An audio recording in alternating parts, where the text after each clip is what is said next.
Hello and welcome to Law Enforcement Legal Defense Fund, Challenges in Modern Day Policing. I'm Jason Johnson, President of the Law Enforcement Legal Defense Fund. I'm joined here by Bill Gleason, our police use of force expert. Welcome, Bill. On today's episode, we want to talk about myths around police use of force. We're going to do some myth busting. You've heard that police officers shoot way too many times when they're involved and they're confronted with a deadly force encounter. Yes. That it's never ever acceptable to shoot a person in the back even when faced with a deadly force threat. What else? Have you heard any other ones?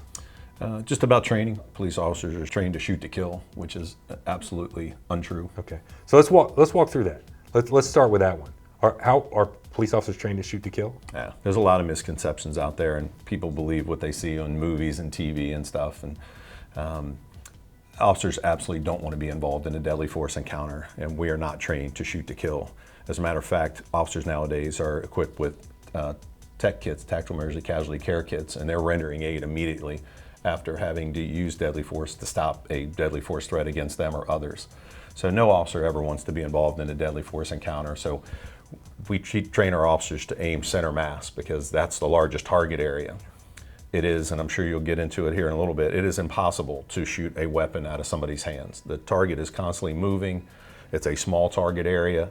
Even with aiming for this large target area in the center mass of the body, we're just trying to get them to stop the threat against us or other person. We're not trying to kill them or injure them. We're just trying to get them to stop their imminent assault on others. So it is, based on human performance, it is impossible to shoot a weapon out of somebody's hand. It is impossible to shoot somebody in the leg. It's a small target, it's a moving target. So officers are taught to aim center mass and just try to stop the threat and then immediately render aid when that threat has been stopped. So how about the number of bullets? So you hear that all the time. Whenever you hear a news report about a police-involved shooting, really the next piece of information you get, or the reporter at least asks, is how many bullets? And sometimes you'll hear numbers like 15 or 20 bullets involved from either one officer or from multiple officers. What's the reality there?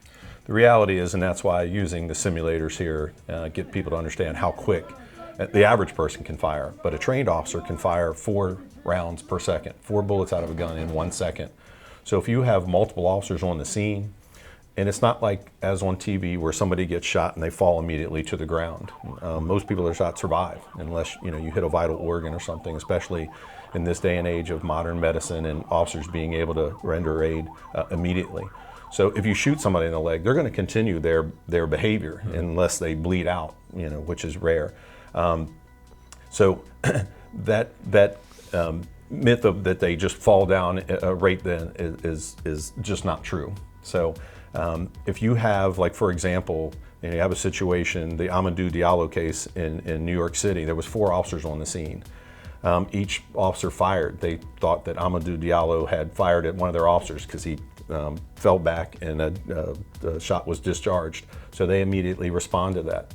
Mr. Diallo was a threat for about 3 seconds. So 4 officers firing 4 rounds a second for 3 seconds adds up to 48 rounds. And it sounds like a lot, and I understand that, why people question it, concern it, but there's science behind it that can explain that the average person, anybody that goes through the simulator, will be able to fire about 3 rounds a second, even with no training at all.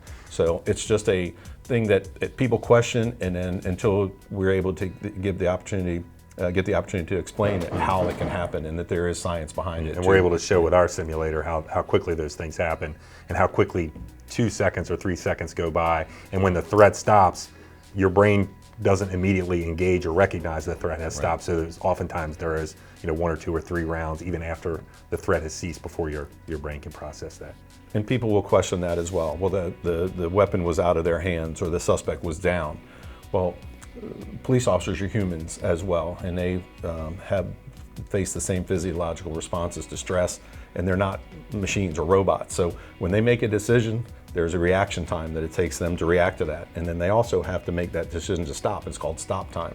So when they make the decision to shoot, then they have to make the decision to stop shooting, and it doesn't happen instantaneously. So there may be a situation where somebody gets shot as they're down on the ground, as long as it's not egregious, where the officer is, the person is no longer a threat. As long as it's within that, about a half a second is what it takes a human being to stop an action once that action has been initiated. Okay, now let's talk about sometimes in the natural course of things, a person involved in a deadly force threat with a police officer does get shot in the back. What are some scenarios where that could happen?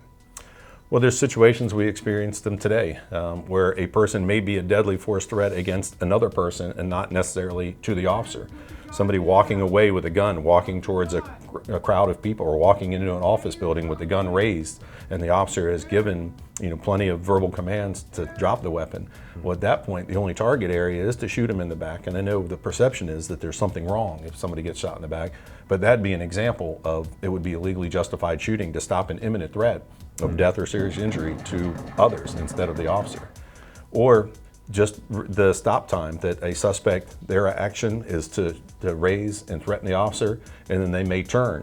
By the time the officer reacts to that threat, which is 3/4 of a second to maybe a second and a half, depending on their training and their preparedness, that by the time the threat has been presented to the officer and the suspect turns away, the officer has now made the decision to shoot, and he shoots and now realizes that the person may not be an imminent threat anymore, but those rounds are still being discharged as they're making a decision to stop.